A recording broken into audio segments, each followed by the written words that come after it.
You know, when your smartphone battery gets down to, like, that Yeah. terrifying red 1%. Well, I know that feeling. It's pure anxiety. Right. But the solution is beautifully, almost blissfully simple. I mean, you just find a cable, you plug it into the wall, and you wait. Yep. The device recharges, the lithium-ion cells reset, the little battery icon turns green, and you are just, completely good to go. It's this clean, binary, mechanical fix. Yeah, exactly. It's a closed-loop system. Empty, then full. Problem, then solution. Yeah. And because we're just like surrounded by these predictable closed-loop mechanical systems all day, we start to internalize that logic. We absolutely internalize it. And it is so comforting, right? We love that kind of predictability. Mm-hmm. But then, you look at human beings right now, you look at our society, and you look at how fundamentally exhausted everyone is. Oh, yeah. Completely drained. I'm talking about this deep, bone-weary, existential fatigue that seems to just be everywhere. I mean, from the executive boardroom to the college campus. And what do? We treat ourselves exactly like that smartphone. Right, we look for the charger. Exactly. We think, oh, I'm drained. I just need to plug into the right protocol. Like, I need to download the right productivity hack or optimize my morning routine or find the perfect wellness trend. And then my little internal battery icon will miraculously turn green. Which is, frankly, the absolute definition of a diagnostic mismatch. Yeah. We're assuming there has to be a simple mechanical hardware fix for what is actually a deeply complex systemic software drain. Oh, that's a great way to put it. A software drain. Right. I mean, if your phone is running 20 massive background applications, constantly searching for a signal and maxing out its processor, plugging it in for 10 minutes isn't going to solve the root issue. No, of course not. It's just going to temporarily mask the fact that the operating system is literally burning itself out. Yeah. We are applying surface-level fixes to profound internal system failures. And that brings us to exactly why we are here today. I want to welcome you, yes, you listening to this right now. Whether you are frantically prepping for a big meeting or you're on your commute trying to mentally optimize your morning routine, or maybe you're just trying to navigate the absolute maze of modern burnout, today's deep dive is custom tailored exactly for you. It really is. We're going to look at the human operating system through a lens that is both ancient and, honestly, hyper-modern. Yeah, we're looking at a diagnostic tool that cuts through all the superficial wellness noise. And what's fascinating is that this tool wasn't developed in some, Silicon Valley biohacking lab. No. It was codified thousands of years ago. Today, we are diving deep into one of the most famous philosophical and psychological texts in human history, the Bhagavad Gita. Specifically, we're zeroing in on the monumental conclusion of Chapter 6. So we're looking at verses 46 and 47. Right. And the goal here isn't a history lesson, just to be clear. The goal is to explore how this text provides what might be the most razor-sharp, painfully accurate breakdown of modern societal exhaustion I have ever encountered. It's surprisingly relevant. It really is. But to set the stage properly, we need to understand the architectural context first. What is Chapter 6 of the Gita actually trying to accomplish before we get to this grand conclusion? Well, in the architecture of the text, Chapter 6 is known as dhyana yoga. And the entire focus of this chapter is on a singular, incredibly daunting task. Which is? Mastering the restless mind. Ah. And, the setup of the Gita itself is essentially a dialogue taking place on a battlefield. Right. Which is widely understood by scholars and psychologists as a metaphor for the internal battlefield of human consciousness. Oh, right. Right. The protagonist, Arjuna, is basically having a complete existential breakdown right as a massive battle is about to begin, which, frankly, is highly relatable. It really is. It is the ultimate high-stakes environment. And in Chapter 6, Krishna, who serves as the divine guide, or the voice of ultimate truth, is walking Arjuna through the mechanics of meditation and mental focus. No. But what makes this chapter so brilliant is that it doesn't sugarcoat the difficulty at all. In verses 6.34 and 6.35, Arjuna actually pushes back. Oh, he complains about it. Yeah. He basically says, look, you're telling me to find mental equilibrium, but the mind is restless, turbulent, obstinate, and as difficult to subdue as the wind. Oh, I love that line, as difficult to subdue as the wind. I mean, anyone who has ever tried to just sit quietly for 5 minutes and focus on their breath knows exactly what that means. Oh, absolutely. You sit down, you close your eyes, and suddenly you are thinking about an embarrassing thing you said in 2014. Yep. And whether you left the stove on and what you were going to have for lunch. The cognitive load of simply trying to rein in your own attention is staggering. It is. It requires immense neurological effort. You are essentially using your prefrontal cortex to act as a bouncer, constantly catching stray thoughts and throwing them out of the club. The club of your mind. I like that. Right. And the text validates that exhaustion. Krishna agrees that it is fiercely difficult. But he also provides this crucial psychological safety net. Which is what? Well, in verse 6.40, he promises that on this path of trying to master the mind, no effort is ever lost. Really? Yeah. There's no such thing as a failed attempt because the friction of the attempt itself fundamentally changes your internal landscape. Wow, that is literally the neuroscience of neuroplasticity. Even if you feel like you, quote unquote, failed at meditating, the act of recognizing your distraction and returning your focus builds new neural pathways. Exactly. The effort is banked. The effort is banked. I love that. Okay, so let's unpack this. If we have spent the entirety of chapter 6 wrestling with this turbulent, obstinate wind of a mind, trying to find focus, banking all this effort, what is the ultimate conclusion? Right. Like, after all that heavy cognitive lifting, what is the final instruction that the text leaves us with? Well, that is exactly the question that verse 46 answers. It is the grand reveal. It's a clarion call, really, a definitive directive on how to actually synthesize all this effort into a lived reality. Okay, so let's hear the directive. Lay it on me. So I'm going to read the transliteration of the original Sanskrit for verse 46. And the rhythm of it carries a specific momentum that builds to the final command. Okay, go for it. It goes like, this tapas vibhyo diko yogi nani vyopimato dika karmi vyas katsiko yogi tasmad yogi bhavarjuna. Wow. It definitely has a very structured cadence to it. You can hear the repetition of the word yogi over and over. Yeah, you really can. Let's break that translation down meticulously. What does it actually say? So the translation sets up a comparative structure. It states, the yogi is superior to the severe ascetic, which is the tapasvi. The yogi is superior even to the scholar of theoretical philosophy, the jnani. Okay. And the yogi is superior to the performative ritualist, the karmi. So it basically isolates three distinct archetypes: the ascetic, the scholar, and the ritualist. Correct. Which leads directly to the ultimatum, the final command of the verse, Tasmad yogi bhavarjuna, which translates to, therefore, O Arjuna, be a yogi. Okay, wait. I need to pause us right here. Because as someone analyzing this text from a modern perspective, my immediate instinct is to totally push back on this framing. I get that. Let me play devil's advocate for a second. This deeply revered philosophical text is essentially ranking different types of spiritual or self-improvement paths. It can definitely sound like that. Right. It almost sounds like a leaderboard. Yeah. Like it's saying these three specific, highly dedicated paths, asceticism, scholarship, and ritual action, are somehow flawed or incomplete, and the yogi gets the gold medal. That feels surprisingly hierarchical for a text about universal connection. Yeah, that is a very common and honestly very valid initial reaction.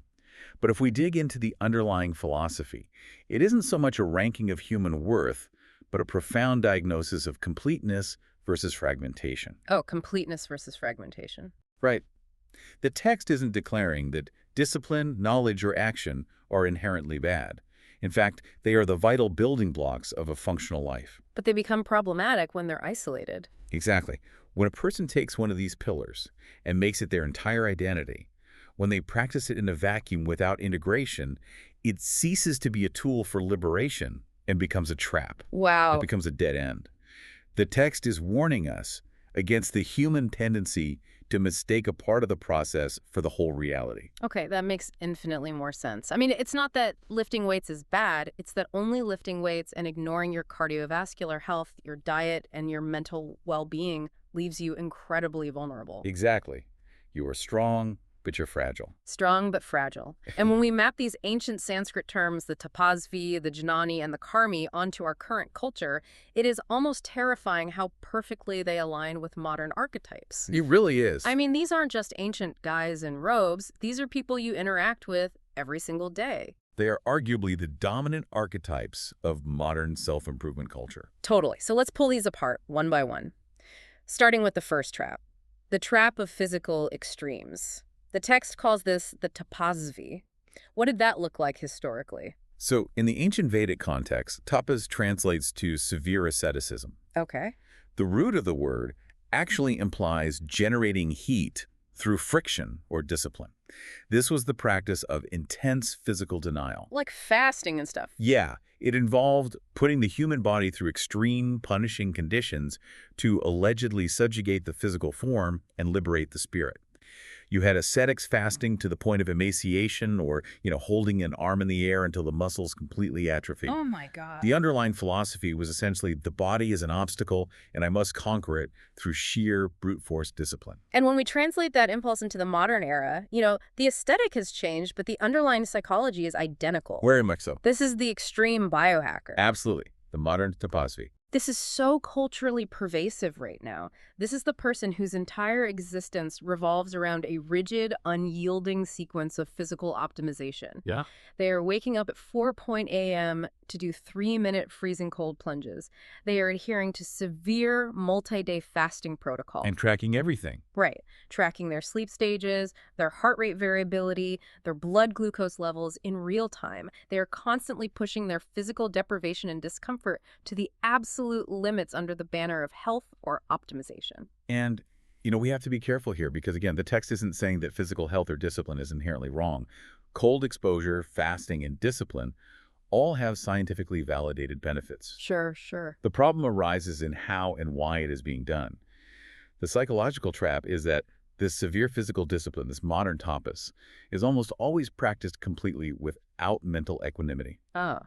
Let's define mental equanimity in this context. You mean their body might be enduring the freezing water of the ice bath, but their internal mental state is still chaotic? Precisely. Chaotic or aggressive or desperately attached to achieving a specific metric. Right. Think about the biological and psychological state of the person doing this. If you are constantly forcing your body into extreme stressors, but your mind lacks an underlying stillness, what are you actually cultivating? Just panic. Right. Basically, biologically, you are just spiking cortisol. You are living in a chronic state of sympathetic nervous system overdrive, the fight or flight response. Wow. The text points out that this unanchored, forceful physical discipline leads to two very specific destructive outcomes: egoic pride and nervous system exhaustion. Oh man, the egoic pride is so recognizable. We have all met that person. We really have. The guy who simply cannot wait to tell you at a dinner party that his resting heart rate is lower than a hibernating bear's. Yes. And he hasn't looked at a carbohydrate since 2019.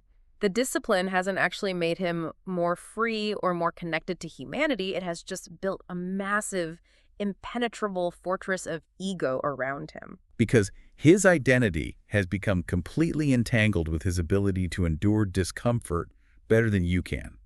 It's a competition, not a liberation. That's so true. It actually reminds me of an analogy. It's like treating the human body purely as a mechanical object to be conquered rather than an instrument to be harmonized. Oh, I like that. Like if you treat a guitar like a machine, you might look at the strings and think, I am going to tighten these strings as hard as humanly possible. Tighter means more disciplined. Tighter means optimized. Right.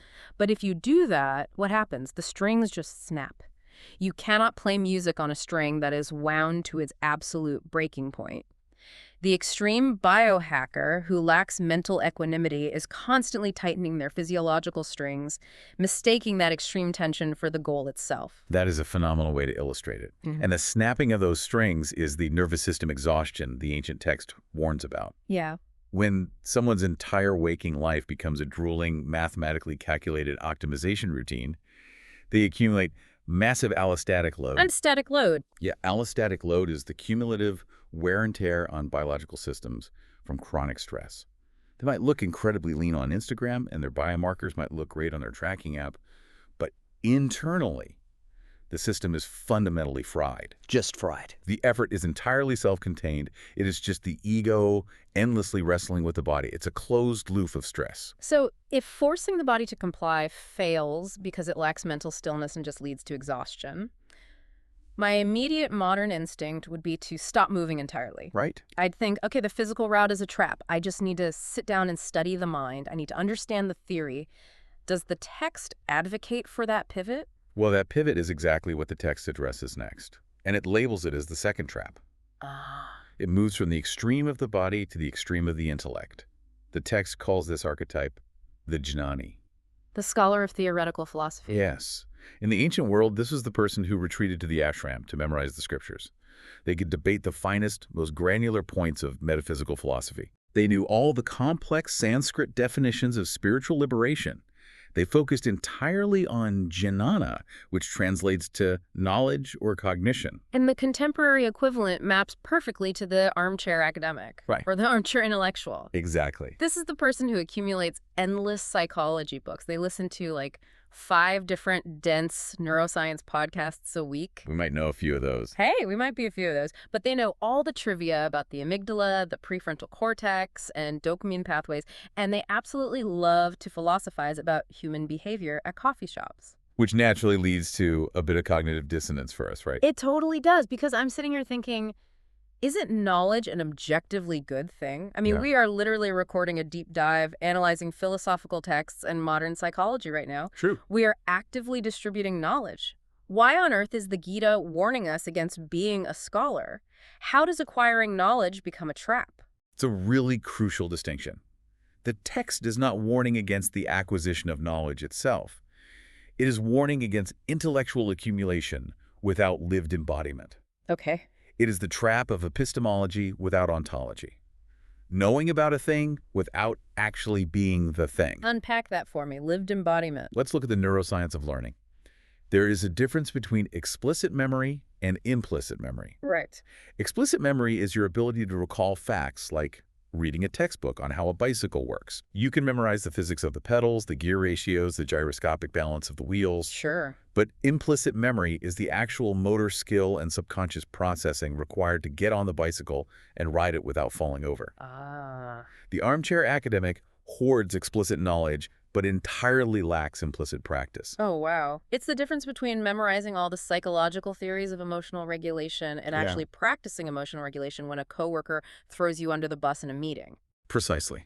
It's the person who can perfectly articulate the concept of toxic boundaries to their therapist and who posts brilliant, insightful quotes about boundaries on social media. But then they completely cave. Yeah, they completely cave and abandon their own boundaries the second their boss sends a demanding email at 9:00 p.m. on a Friday. And why do we do that? Like, Right. why is it so easy to get stuck there in the theory? Because of the dopamine hit associated with information acquisition. Oh, really? Yeah.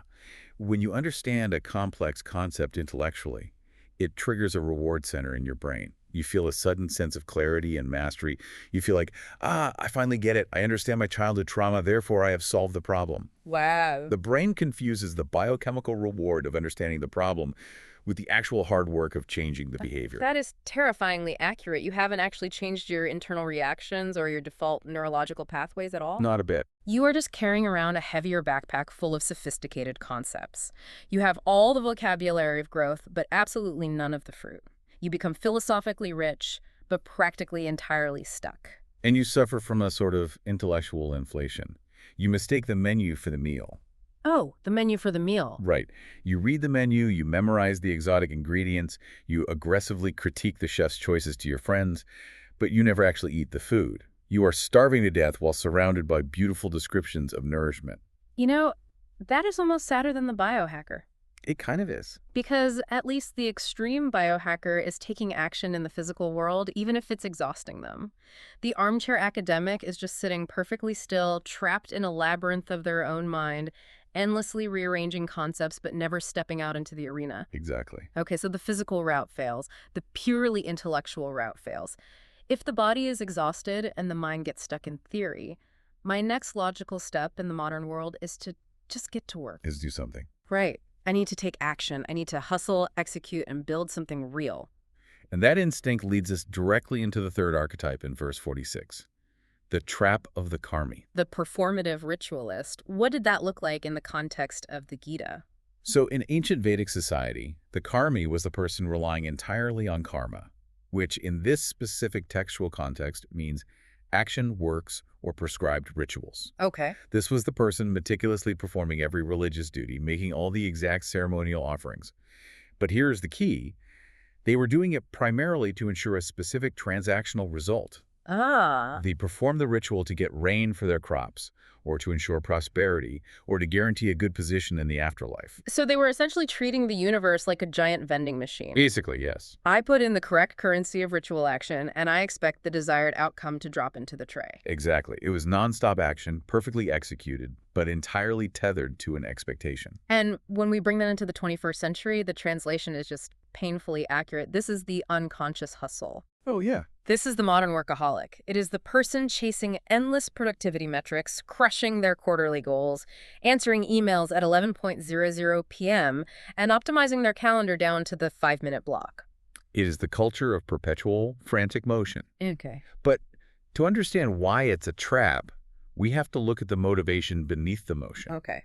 The text defines this trap as transactional action without inner detachment. Without inner detachment. Right. In philosophical terms, this is teleological action, which is action done strictly for the sake of an end goal, rather than deontological action, which is action done because it's inherently right or necessary in the moment. So, meaning, I am doing this specific task only because I want the promotion. Yes. Or I am only working this hard because I want to afford the lake house. Or because I am terrified of looking like a failure to my peers. My peace is entirely contingent on the result of my hustle. Yes. The trap of the karmi is that they are constantly projecting their peace into the future. I will be happy when I hit this metric. Right, right. But the universe is fundamentally unpredictable.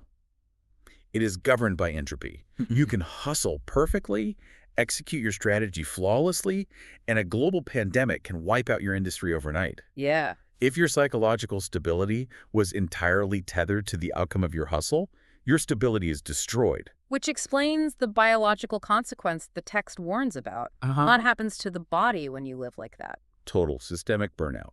HPA axis dysregulation. HPA axis. The hypothalamic pituitary adrenal axis. Yeah. It simply cannot sustain the constant threat level assessment required when your identity is tied to outcomes you cannot control. Wow. It's like running a computer processor at 100% capacity forever because it's constantly trying to predict the future. Exactly. Burnout isn't just being tired from working too many hours. Burnout is a software crash from running too many predictive background processes. Doing things merely to achieve status leaves the mind exhausted because you are on a hedonic treadmill that keeps speeding up. You are a hostage to external variables. Action without inner detachment is fundamentally a state of bondage. Okay, this diagnostic framework is incredibly confronting. Let's look at the totality of what we've just mapped out here. It's a lot. It is. We have the 3 dominant archetypes of modern society. We have the biohacker, the toposophy, trying to force discipline onto their body but lacking mental stillness, which shreds their nervous system. We have the academic, the jnani, hoarding intellectual concepts without actually living them out, trapping themselves in the illusion of competence. And we have the workaholic, the karmi, unconsciously hustling for external validation and grinding themselves into total burnout. It covers almost every avenue of modern ambition, doesn't it? It really does. It feels like we've painted ourselves into a corner. I mean, if extreme physical discipline is a trap, and gathering theoretical knowledge is a trap, and taking massive action is a trap, my instinct is just to throw my hands up and do nothing. Just give up. Right. But I know Krishna isn't advocating for pure nihilism or apathy. So how does the text reconcile this? What is the actual alternative? Well, this is where we arrive at the brilliance of the ultimatum. Therefore, O Arjuna, be a yogi. Okay. A true yogi, in this context, doesn't discard physical discipline, intellectual study, or vigorous action. They don't retreat to a cave to escape the world.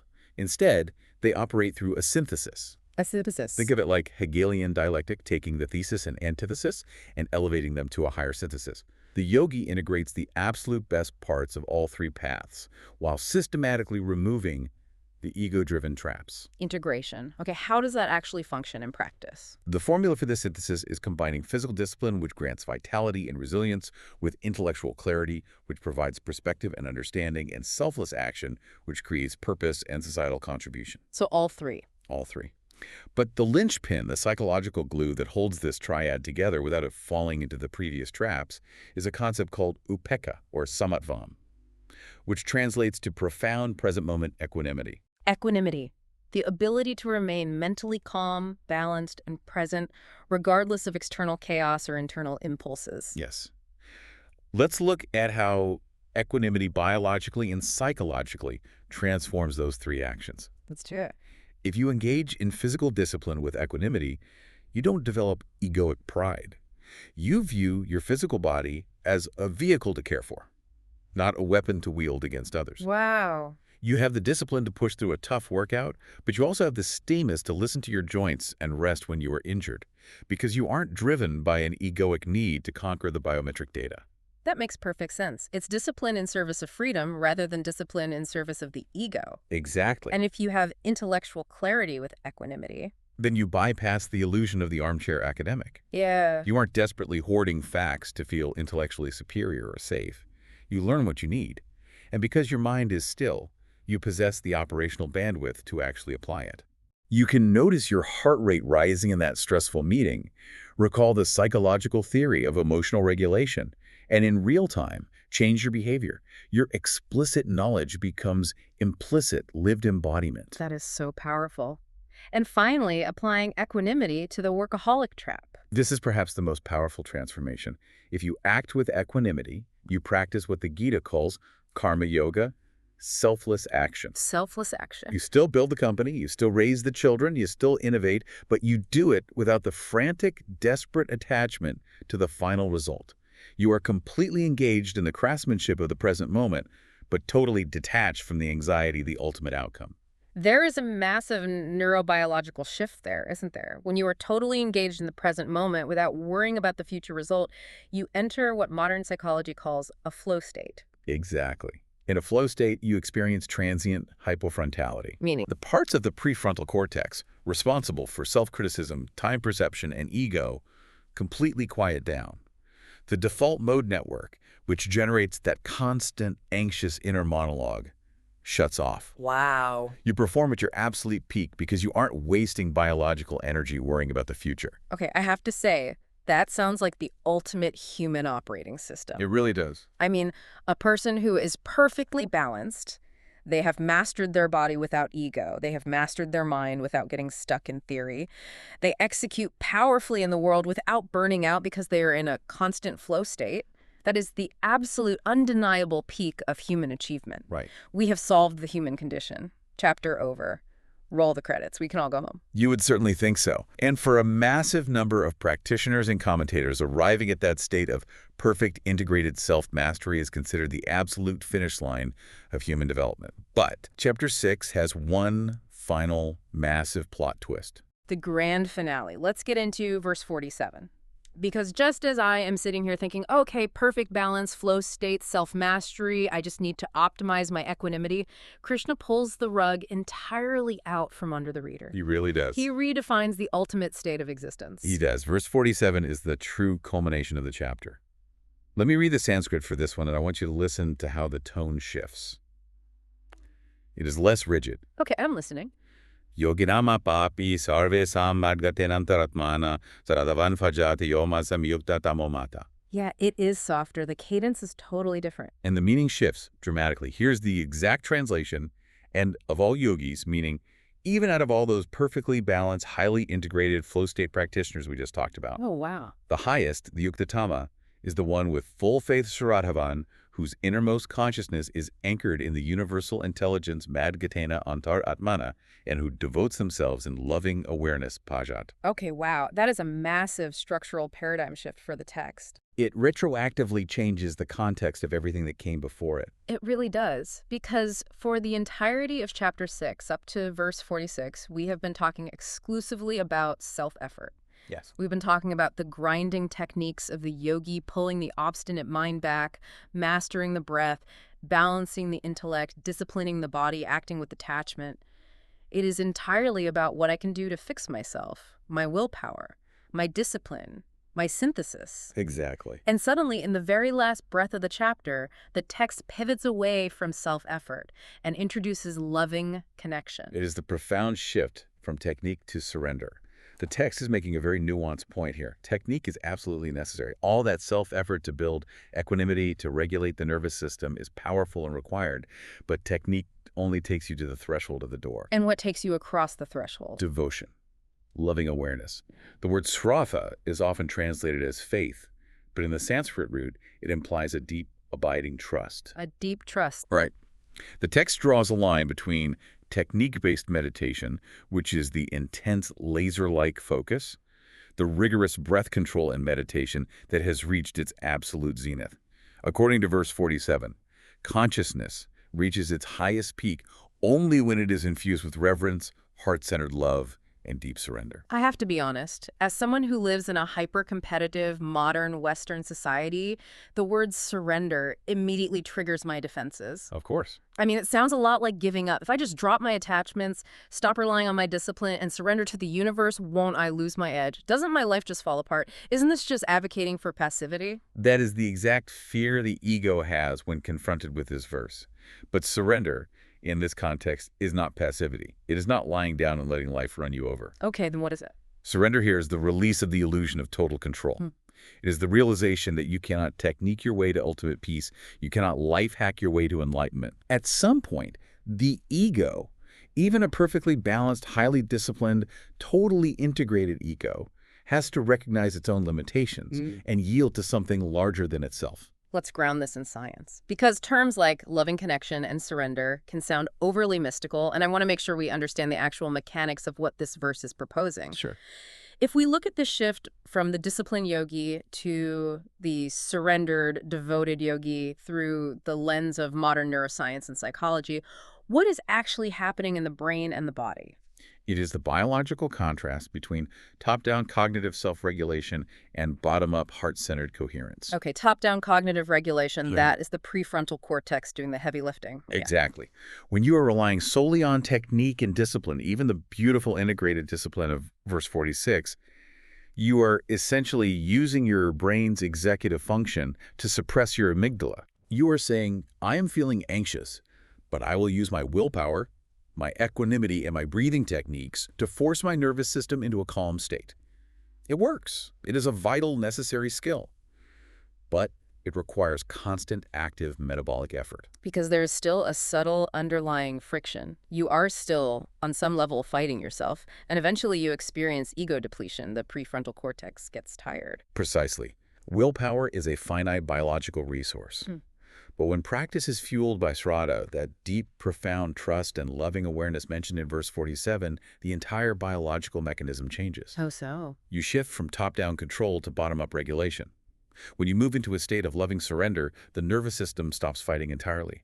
The vagus nerve engages automatically. You no longer need top-down cognitive control because the system fundamentally feels safe at a subconscious level. Oh, wow. This is what HeartMath and other institutes call heart-brain coherence. Exactly. Yeah. The heart rate variability smooths out into a perfect sine wave, cortisol production halts, and the nervous system enters the absolute deepest possible state of peace and regeneration. Not because you forced it to with an iron will, but because you let go. Because you let go. The paradox is that you achieve the ultimate state of relaxation only when you stop trying to relax. That is incredible. And the verse points out a specific phrase here that I think is the psychological key to unlocking that feeling of fundamental safety, Madkatina and Taratmana. Innermost consciousness anchored in the universal intelligence. Yes. Inner anchoring. This, I think, is the ultimate cure for the modern exhaustion we were talking about at the very beginning of this deep dive. Because if you think about the biohacker, the academic, and the workaholic, despite their different methods, what is the core psychological thread that unites them? They are all profoundly existentially isolated. Exactly. They believe at their core that the entire burden of their survival, their optimization, their success, and their peace rests 100% squarely on their own individual shoulders. It is just them against a hostile, chaotic universe. No wonder they are so incredibly tired. They are experiencing profound psychological isolation and existential fatigue. They are carrying the entire weight of the world, using only the strength of their individual ego. But verse 47 says, anchor your innermost awareness in a universal intelligence. Whether a listener conceptualizes that as a divine creator, the fundamental interconnected order of the cosmos, or simply a reality vastly larger than their own ego, the psychological act of anchoring dissolves that isolation. It is the profound, shattering relief of realizing you do not have to carry it all alone. You shift your center of gravity from the isolated, fragile I to the deeply connected, indestructible all. I was thinking about an analogy for this regarding aerodynamics and hydrodynamics. Imagine you are in a small rowboat on a massive, fast-moving river, Okay. and you are trying to navigate upstream. Top-down cognitive regulation, the path of self-effort, and the pure yogi is like becoming the absolute greatest, strongest, most technically proficient rower in the world. Right. You master the biomechanics of your stroke. You optimize your muscle mass. You study the fluid dynamics of the river. And you make progress. You successfully navigate the water, but you are perpetually exhausted.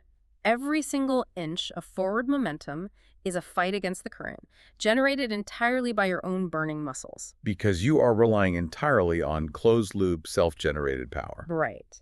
But what verse 47 is describing this shift to loving connection, deep trust, and surrender is like suddenly realizing that your little rowboat has a mast and a folded sail. Oh, I love this. When you finally stop rowing for a second and put up the sail, you aren't fighting the wind anymore. You are letting the wind carry you. You still have to steer. You still have to be present and integrated. But the power source has completely changed. The propulsion isn't coming from your exhausted, trembling muscles anymore. Exactly. It is coming from the massive, infinite energy of the wind itself. You are trusting the wind. That is Sraddha. I absolutely love that analogy.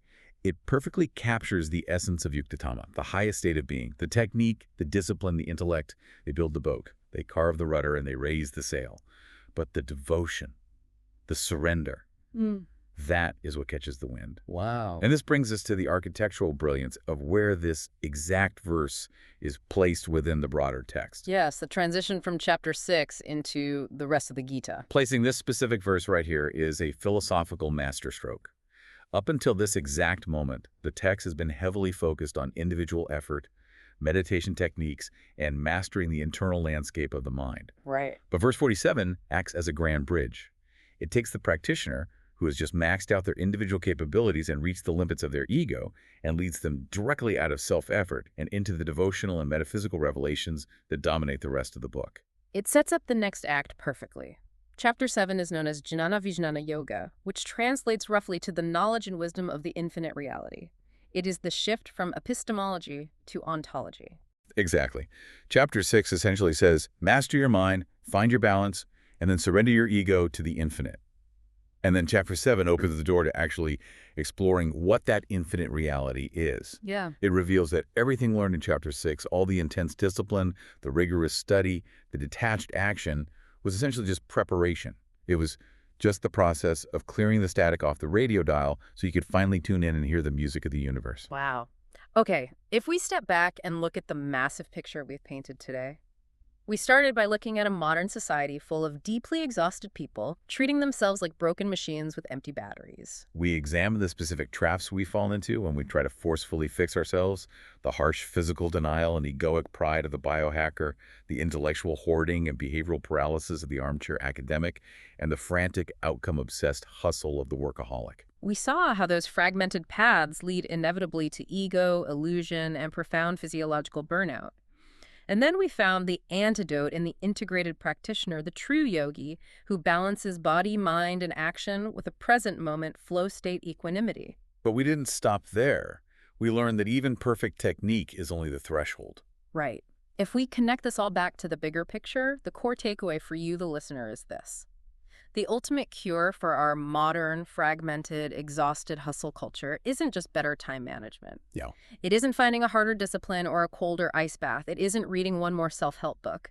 It is integration, yes, but it is an integration that is ultimately fueled by a profound, loving trust in something greater than your own ego. It is the willingness to finally put up the sail. It is the realization that the deepest, most enduring peace doesn't come from aggressively conquering yourself. It comes from surrendering yourself. That is beautifully said. Which brings us to our close. We have journeyed all the way from the traps of extreme isolation to the highest possible peak of practice-loving awareness and surrender. It's been quite a journey. But before we sign off, I want to leave you with one final provocative thought. Something for you to actively mull over as you go about the rest of your day. Look at your own life right now. Look at the specific areas where you feel the most friction, the most exhaustion, or that deep existential fatigue we talked about at the beginning. Are you trying to solve that friction by applying more force? Yeah.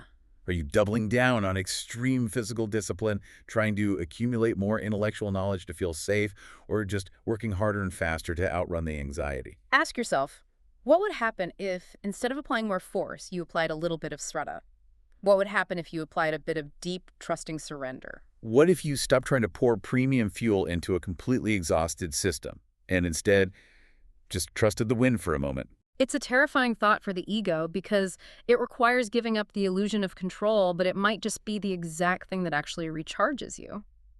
We want to thank you for joining us on this custom-tailored deep dive today. It has been an absolute privilege to unpack this immense ancient wisdom with you. It really has. And remember, while your mind may be obstinate and restless, and the journey of integrating your life might feel exhausting on certain days, the ancient promise still holds incredibly true. No effort you make to understand yourself is ever, ever lost.